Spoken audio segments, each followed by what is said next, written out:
Na realidade, acho que a inovação não é um conceito muito claro para ninguém, né? Existem várias maneiras de você interpretar a inovação. E aí a gente começou a entender que toda vez que a gente usava o nome inovação, a gente afastava as pessoas mais do que aproximava. A gente começou a pensar, né, como que a gente pode mudar um pouco essa perspectiva sobre esse ambiente de inovação.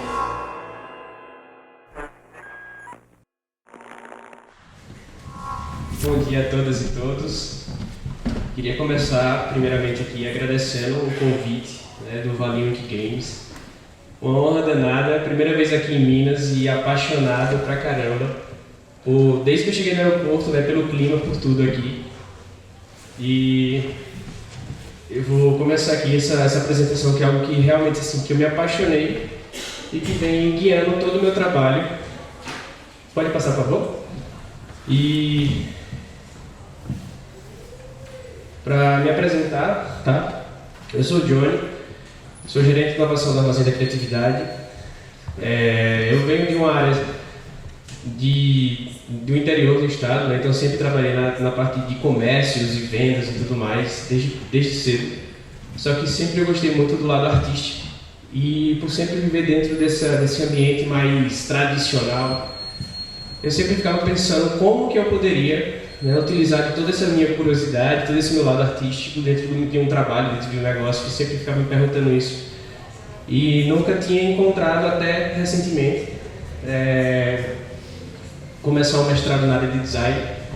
Eu fiz um mestrado nessa área de design e minha especialização foi na área de design crítico e especulativo. E a partir disso eu comecei a entender como eu poderia conectar todo esse ambiente artístico com o meu trabalho.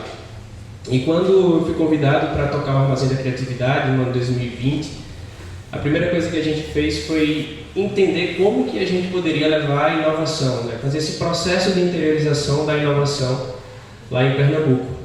Eu já tinha uma história nesse ambiente de inovação, com aceleração de startups, tenho uma startup até hoje voltada para a área de construção civil, e sempre estava muito vinculado a toda essa parte mais técnica, essa parte mais de negócio em si.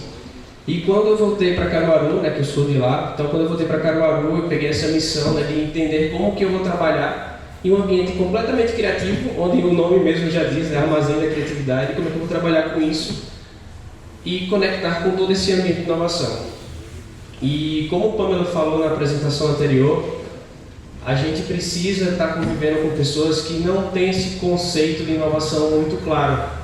Na realidade, acho que a inovação não é um conceito muito claro para ninguém, né? Existem várias maneiras de você interpretar a inovação. E aí a gente começou a entender que toda vez que a gente usava o nome inovação, a gente afastava as pessoas mais do que aproximava. Então, a gente começou a pensar, né, como que a gente pode mudar um pouco essa perspectiva sobre esse ambiente de inovação. Pode passar? E daí a gente começou a buscar algo que fosse mais familiarizado com toda a nossa cultura, familiarizado com os artistas do barro, familiarizado com os artistas da música, do cinema, do audiovisual. E a gente sempre identificava que, independente da tecnologia que a gente estava falando, a gente sempre encontrava pessoas artistas. A arte de vender é a arte de se comunicar, é a arte de você viver a sua vida do jeito que você quiser. Então a gente parou e pensou, poxa, vamos esquecer um pouco essa palavra inovação e vamos usar a palavra arte como guarda-chuva. Pode passar, por favor? E então a gente resolveu de fato adotar essa palavra como a nossa palavra principal. A palavra que a gente iria usar para direcionar os nossos programas de aceleração de negócios, de incubação para incubação, a palavra que iria direcionar as nossas ações de inovação aberta, por exemplo, a palavra que realmente a gente queria realmente distribuir, né? Pode passar. E quando a gente foi ver bem no conceito da palavra arte, né, que na concepção estética contemporânea, expressão criadora, o processo de construção que elabora a transfiguração do elemento sonoro, do movimento, da linguagem, dos gestos, das cores, enfim, da própria realidade. E Através dessa palavra a gente consegue fazer qualquer coisa. Através do conceito da arte a gente consegue fazer qualquer coisa. Inclusive potencializar a inovação. E quando eu fui convidado para falar aqui no Valinho de Games, né, nesse ambiente de games, num ambiente extremamente criativo, então, quando eu apresentei essa ideia para o Kelson, a gente poderia falar sobre esse conceito de arte como potencializador da inovação. E, vamos nessa, vamos falar sobre essa temática, que é algo que eu realmente assim, me apaixono e falaria por horas aqui. Pode passar? E eu trouxe um dado, né, e é as probabilidades para os vencedores do Prêmio Nobel em relação a cientistas comuns. Esse é um dado que, basicamente, todos eles, por ter um hobby artístico, conseguem aumentar essa probabilidade. Então, para aquele cientista ou qualquer pessoa que possa receber um prêmio Nobel, ter um hobby artístico como música, tocar instrumentos, se compor, reger, a probabilidade é 2 vezes maior. Artes plásticas, como desenhar, pintar, fazer gravuras, esculpir, 7 vezes maior. Artes manuais, artesanato, costura, serralharia, 7,5 vezes maior. Escrita, poesia, teatro, romance, contos, 12 vezes maior. E artes cênicas, atuação, amadora, dança, mágica, até 22 vezes maior. Pode passar. E daí que a gente vê a relevância da gente de fato trabalhar a arte, de a gente discutir, de a gente comentar, de a gente quebrar todas as barreiras que a arte não tem. Pode passar. E ontem, quando eu estava vindo para cá, de Belo Horizonte para cá, eu estava brincando no carro, e poxa, eu conseguiria fazer toda a minha apresentação apenas com um slide. E eu acho que seria esse slide aqui. Porque através desse slide a gente tem um emaranhado de coisas que se desenrola em uma única linha. Pode passar. E é através desse emaranhado de coisas, né, esse emaranhado de ideias que a gente trabalha muito no design, que a gente vê, né, através como também o próprio conceito de design crítico especulativo, a criação e a concepção de coisas que, quando você bate o olho, não tem muito sentido. Isso aqui foi um capacete TV que foi desenvolvido na década de 70, com a ideia de você assistir TV sozinho. Então, basicamente, você colocava esse negócio na sua cabeça e você tinha uma tela onde você assistia a TV sozinho. E aqui foram os carros que pessoas que trabalham muito nessa área, né, desenvolveram como carros autônomos, isso também na década de 80, 90, carros autônomos do futuro. Vai passar. E a gente vê que tudo é uma questão de perspectiva. Então, quando a gente trabalha nessa temática artística como potencializador da inovação, a gente vê a importância das perspectivas. A Pamela falou agora, na apresentação incrível dela, na questão da diversidade. Diversidade, da questão da diversidade na inovação, na tecnologia, mas quando a gente tem a diversidade em qualquer campo, principalmente criativo, a gente consegue ter uma quantidade de perspectivas muito maior. E é exatamente essa quantidade de perspectivas que faz com que a gente consiga, como dizem muitos, né, sair da caixa. Então, quanto mais pessoas diferentes pensando aquele mesmo objeto, a gente consegue ter mais visões e a gente consegue pensar coisas que a gente não pensaria sozinho. Então, esse é o conceito que a gente vem buscando muito. Se a gente engessa apenas em teorias e teorias e teorias, a gente nunca consegue ter aquele momento de abstração. Pode passar.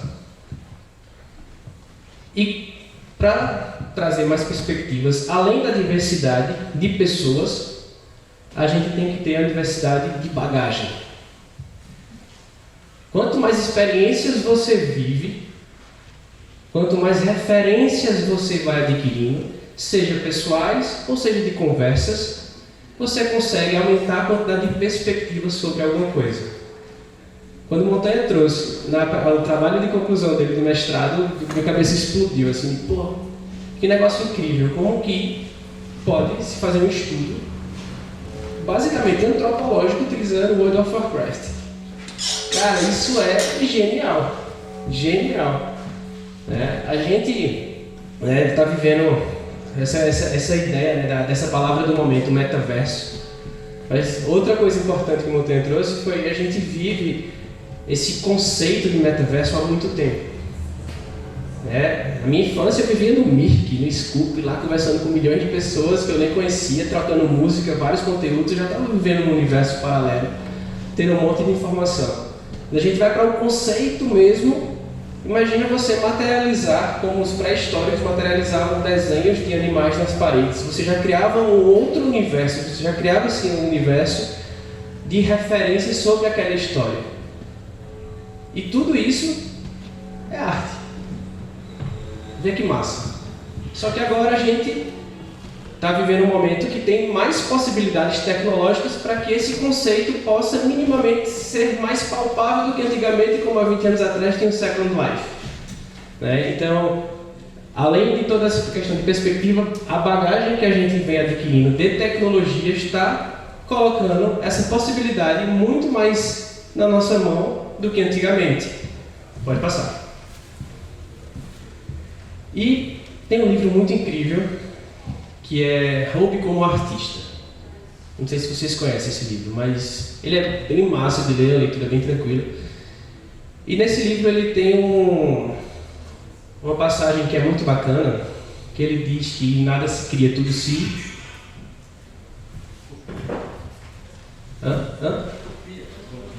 Pode passar. Tudo se combina.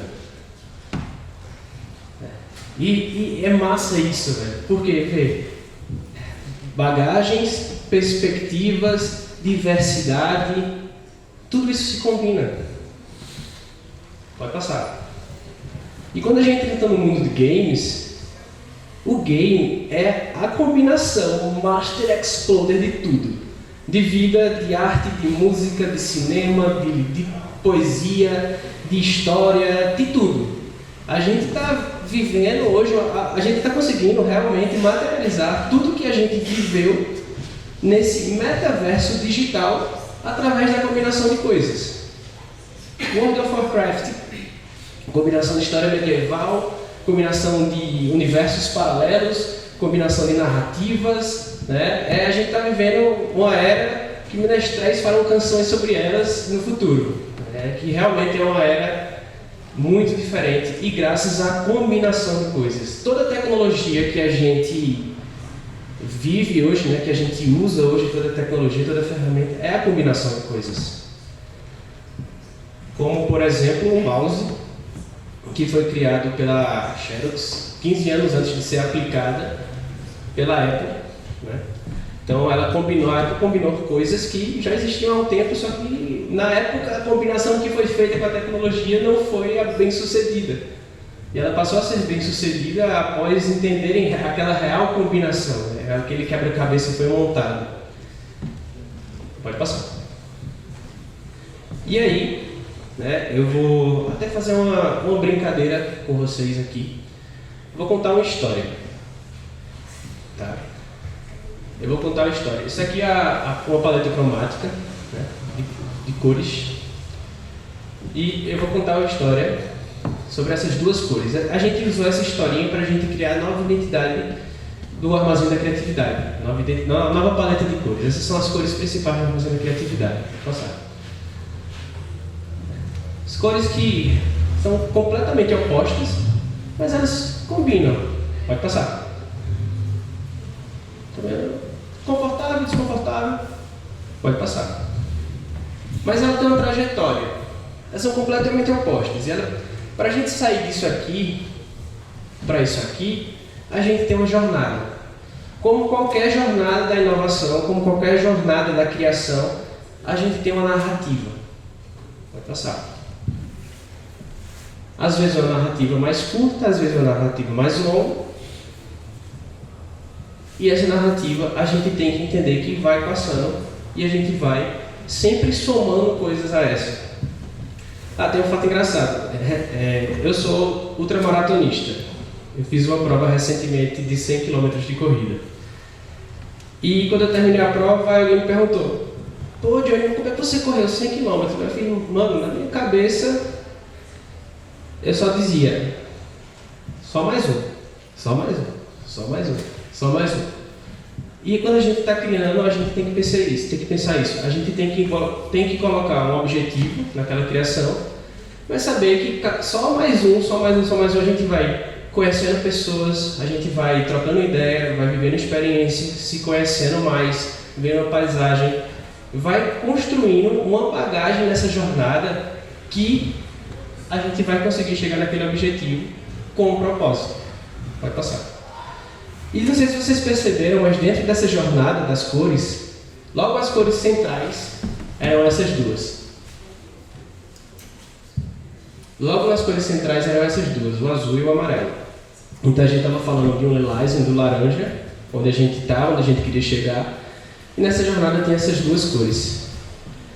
E como que, dentro dessas duas cores, né, que é uma bagagem que vem somando com o que a gente está realmente querendo, quando a gente está querendo chegar, como que a gente poderia de fato chegar nessa? Qual é o fator comum dessas duas cores para que a gente pudesse de fato chegar onde a gente queria chegar? E o fator comum, o fator principal, é o cor. Onde essa cor somada com essa daria o nosso laranja, e esse azul somado com esse vermelho daria o nosso lilás. E esse vermelho é representado pelo nosso propósito. Então, tudo que a gente faz, toda essa jornada que a gente vem trazendo, todo esse impacto que a gente está querendo causar, tudo isso que a gente vem construindo, a gente tem que ter um propósito, tem que ter aquilo que a gente realmente quer, né? E quando a gente consegue unir nosso propósito pessoal com o nosso propósito profissional, fica tudo muito mais claro, fica tudo muito mais tranquilo. E aqui outra historinha que a gente vai falar só com ícones. Então aqui é uma olhada do observador, somado mais o seu propósito pessoal, somado mais aquele objeto de pesquisa que você está querendo lá, onde a gente vai ter aquele objetozinho, o telescópio. Aí se eu pego o telescópio que eu construí através do meu olhar do observador, mais o meu propósito pessoal, mais onde eu queria chegar, eu busco pessoas que tenham o mesmo propósito que eu. Então, eu sei onde eu quero chegar, eu encontrei pessoas que vão somar comigo para que a gente possa construir algo para chegar onde a gente quer chegar.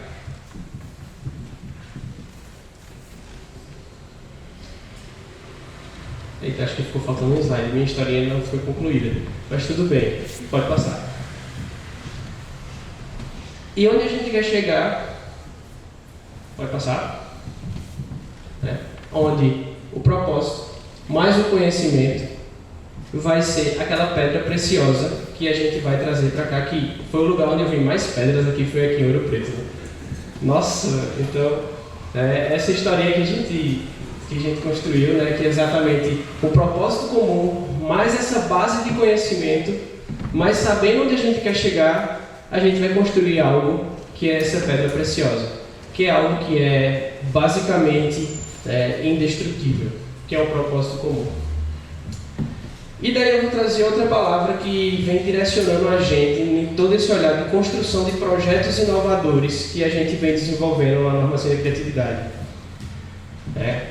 Lá no Armazém a gente tem alguns eixos, né, como a Pamela falou, que é empreendedorismo, pessoas voltadas também diretamente para a equidade e diversidade, inovação aberta, temos um espaço incrível. Só que a gente trabalha com várias pessoas, a gente trabalha com vários ambientes, a gente trabalha com várias coisas, a gente trabalha com basicamente todos os mercados. Apesar de o Armazém da Criatividade ter iniciado para atender uma demanda da APL de confecção, a gente, nesse momento de escuta com a comunidade, com a sociedade, a gente entendeu que a gente precisa trabalhar de maneira diversa, de maneira transversal. Porque se a gente consegue melhorar a vida, ou a logística ou a venda para um mercado, a gente consegue fazer isso para outro. E foi daí que a gente começou a entender, né, através de todo esse movimento artístico que a gente construiu, que a gente precisava desenvolver algo que fosse sinestésico. Pode passar. E na psicologia, a sinestesia é a relação que se verifica espontaneamente e que varia de acordo com os indivíduos. E na estilística, o cruzamento de sensações, associação de palavras ou expressão em que ocorre a combinação de sensações diferentes numa impressão. Existe mais artístico que isso? Não, né? Eu acho que a arte é a única coisa que consegue realmente mexer com os nossos 5 sentidos. Seja a arte da culinária, nosso paladar, nosso olfato, seja a arte de fato da música, para nossa audição, a arte das artes plásticas, nossa visão, as texturas que a gente cria, né, para o nosso tato. Então tudo isso aí é uma mistura, né, que vai realmente entregar para a gente aquilo que a gente quer construir. Por isso, pode passar? A gente diz que a inovação é sinestésica. A inovação muitas vezes é muito associada de fato apenas à tecnologia.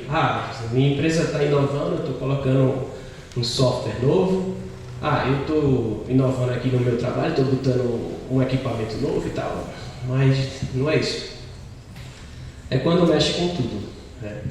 Recentemente eu vi um exemplo bem simples, que eu achei incrível. Tinha um mercado que tinha 2 cestas, uma fileira de cestinhas verdes e uma fileira de cestinhas pretas.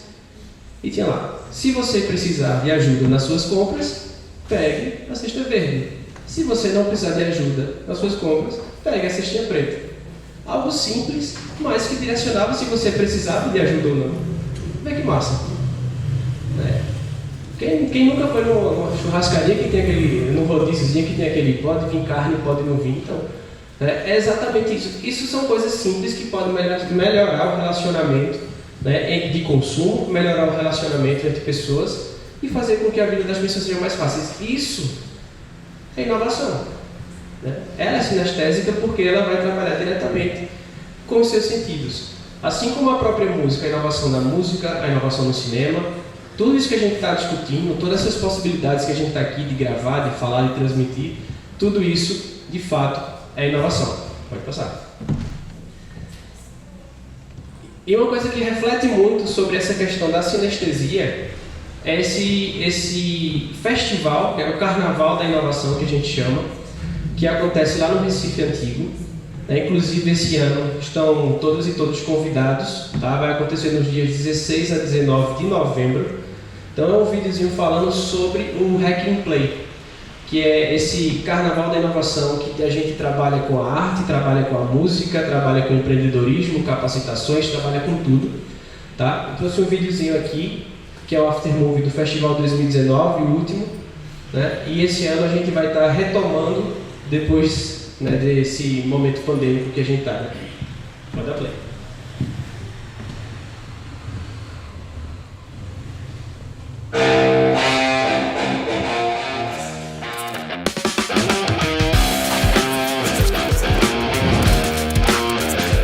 Eu imaginava que a gente ia ter 20 mil inscritos. E quando a gente passou de 20 mil, eu comecei a achar que a gente ia ter um problema de filas. Mas eu nunca imaginei que as filas iam ser tão grandes, porque a gente passou de 35 mil inscritos. Eu não tinha ideia da dimensão do Hack and Play. Sabia da importância, mas não tinha noção do impacto. Não sabia que era um evento gratuito. A cultura do digital é isso, é a cultura da facilidade, do possível, a cultura do sim, como eu tenho dito. Então, o Ser de Graça permite que as pessoas cheguem. É um festival na rua, onde dá para você vir e encontrar bandas por todo lugar, manifestações, passinho convivendo com frevo e samba na mesma rua, no mesmo palco. Democracia. O Hack and Play é isso. O diferencial dele é porque é um festival que acontece na cidade, com as pessoas vivenciando, né, a cidade, discutindo os problemas para deixar um legado para o Recife, para outras cidades do país e do mundo.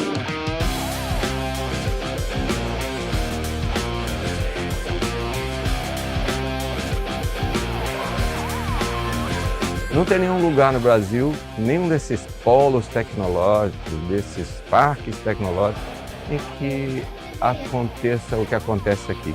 A inovação à distância de uma caminhada. A gente vai ali em 1 minuto, já muda. Em mais 2 minutos de caminhada é outra coisa. Isso é o Porto Digital, isso é o Hack and Play. Vocês estão de parabéns até pela organização. Não é fácil organizar um evento onde você não sabe a quantidade de pessoas que vêm. Olha que eu passo assim aí e deu para vocês entenderem, né, a proporção do tamanho do Hack and Play. Esse ano a gente está querendo atingir uma marca de aproximadamente 50 mil pessoas. A gente está planejando uma ação com aproximadamente 500 apresentações, oficinas, né? Então vai ser bem diversificado. A gente vai ter um ambiente só com as ações do Minas, por exemplo, onde a gente vai estar levando muita capacitação, qualificação, tudo de maneira muito direcionada para entendimento da equidade e diversidade, já que a gente vai estar dividindo espaço com grandes empresas de tecnologia. A gente vai estar fazendo também todo esse trabalho voltado para o desenvolvimento de novos negócios e startups, fortalecendo a nossa jornada empreendedora e, claro, trabalhando diretamente a música. A gente realizou esse ano, pode passar o slide, a gente realizou esse ano a primeira incubação musical de Pernambuco. E isso foi uma honra danada para a gente. A gente conseguiu, no Armazém da Criatividade, fazer esse trabalho junto com um dos maiores coletivos e produtores lá de Recife, que é o Coquetel Molotov. E a gente conseguiu quebrar esse paradigma, não só fazer uma pré-incubação ou incubação de startups, voltada para negócios mais tradicionais em relação à tecnologia, mas a gente conseguiu fazer também com que artistas passassem 3 dias imersos no Armazém da Criatividade, produzindo com novos instrumentos, novos softwares, com novas camadas de finalização, com artistas de renome como, por exemplo, o Beck de Bulgarins. Ele estava lá fazendo toda essa produção com o pessoal.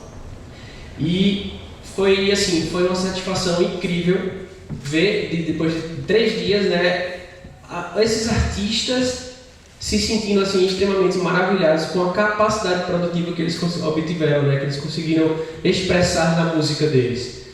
E isso foi massa, E através do Armazém da Criatividade também, a gente promoveu um desafio que foi o MMA, que foi o Moda, Música e Arte, onde a gente de novo colocou a arte como um primordial nisso. E foi um momento muito incrível de abstração, onde a gente colocou 14 criativos com 2 mentores para poder desenvolver coisas. A gente realmente deixou bem aberto nesses eixos, Moda, música e arte, que tivesse essa vertente artística, e depois a gente pensaria nessa relação de produto. E foi incrível, pessoal. A gente fez com que esses artistas se soltassem, quebrassem as amarras e desenvolvessem artefatos. Pode passar? Como essa luminária que foi feita 100% de material reciclado. Então essa luminária está instalada lá na Armazém da Criatividade e ela foi feita basicamente toda de bolsa plástica, bolsa plástica que é para o lixo e arame também que é para o lixo, tudo isso foi coletado e essa luminária está lá sendo instalada na Armazém da Criatividade.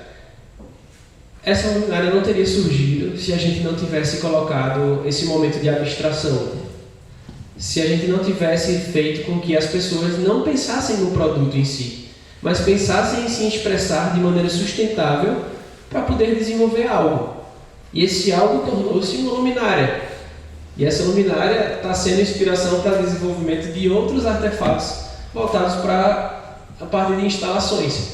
Imagina você ter toda uma iluminação de um ambiente como esse sendo feita e pensada através de materiais sustentáveis, materiais que iam para o lixo ou que já eram lixo e que você consegue brincar com a parte de sombra, de quantidade de luz, com tudo isso, com a quantidade de materiais que você insere nesse artefato.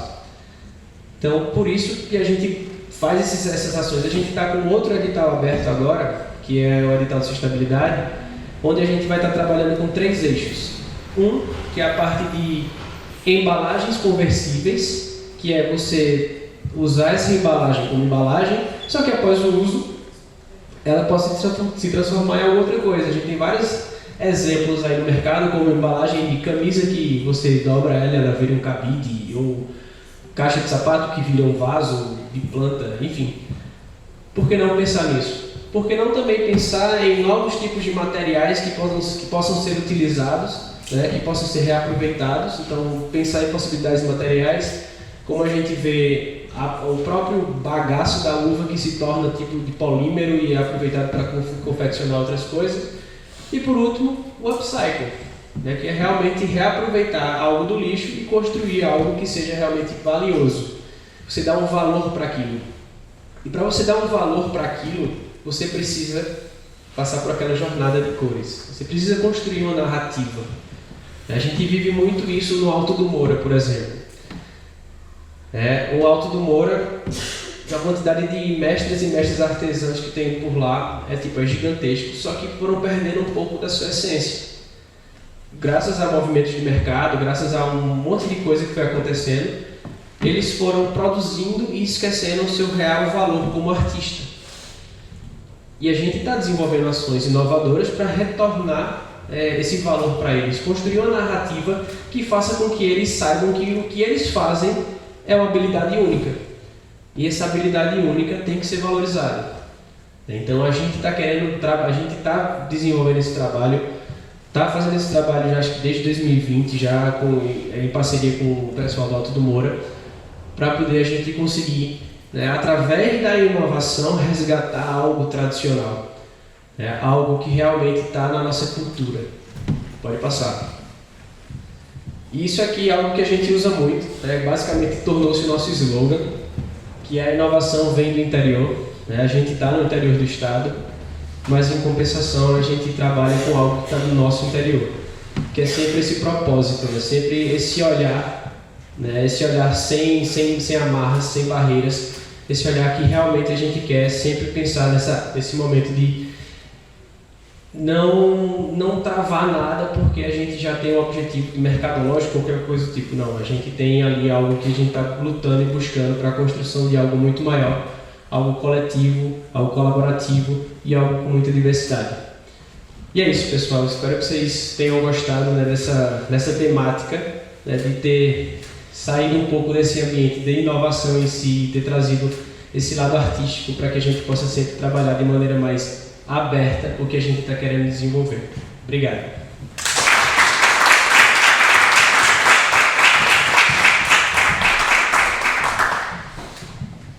Obrigado, Johnny. Johnny, eu fiz uma pergunta. Ia perguntar isso, se alguém te pergunta. Aí no finalzinho você falou um pouco da estrutura que vocês estão fazendo esse trabalho com a galera dos artesãos. Como que vocês fazem essa mobilização lá no canal? Como que vocês estão conseguindo fazer você falou um pouco também, de resgatar um pouco dessa tradição do feito e tal, do ofício.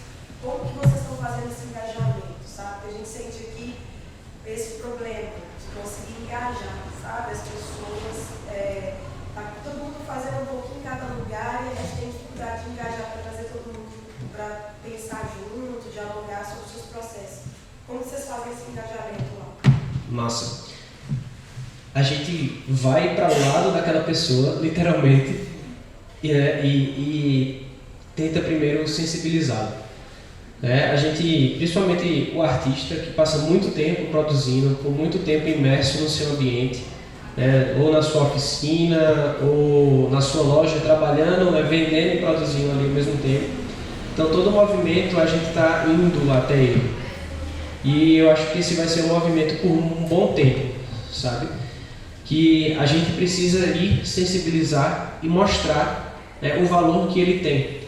Então a gente gravou alguns mini documentários com o pessoal, trouxe exemplos de outros artistas, de outros ambientes artísticos, para que eles possam enxergar também, e sempre trazendo discussões, porque muita coisa que eles levantavam poxa, Johnny, principalmente agora na pandemia, ou eu vendia só isso aqui, ou eu ficava sem vender. Massa, se você está precisando, a gente sabe que o empreendedorismo por necessidade é o que está acontecendo hoje, muita gente precisando se virar com o que tem, e a gente entende isso.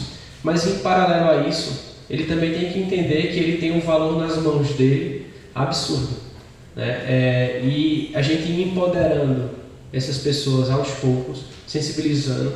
Eu brinco muito que eu trabalhei com meu avô e teve um momento assim que ele usava muito papel, e como a loja dele era muito antiga, e isso faz muito tempo já, ele tinha aqueles caderninhos de vale. Aí tinha vale de fulano e tal, vale tudo dentro de uma pasta. Eu, como é que eu vou ajudar meu avô se ele só usa papel? Aí eu comprei uma pasta classificadora, A, B, C, D e tal, e separei todos os vales dele ali por ordem alfabética, para quando alguém fosse lá pegar. Não deu 24 horas, ele tirou tudo da pasta classificadora e voltou para a prancheta dele. Então a gente tem que entender também que determinadas pessoas, determinados momentos ali, a gente também não pode interferir nos processos, no tempo, né, nem no dia a dia. E a gente usa muito, a gente vai para poder entender como é a vivência, o dia a dia daquelas pessoas, como é que aquele ambiente interage com aquela pessoa, para que minimamente a gente vá inserindo naqueles momentos que são oportunos um pouco dessas oportunidades. A gente vem nesses passos de tartaruga tentando fazer isso.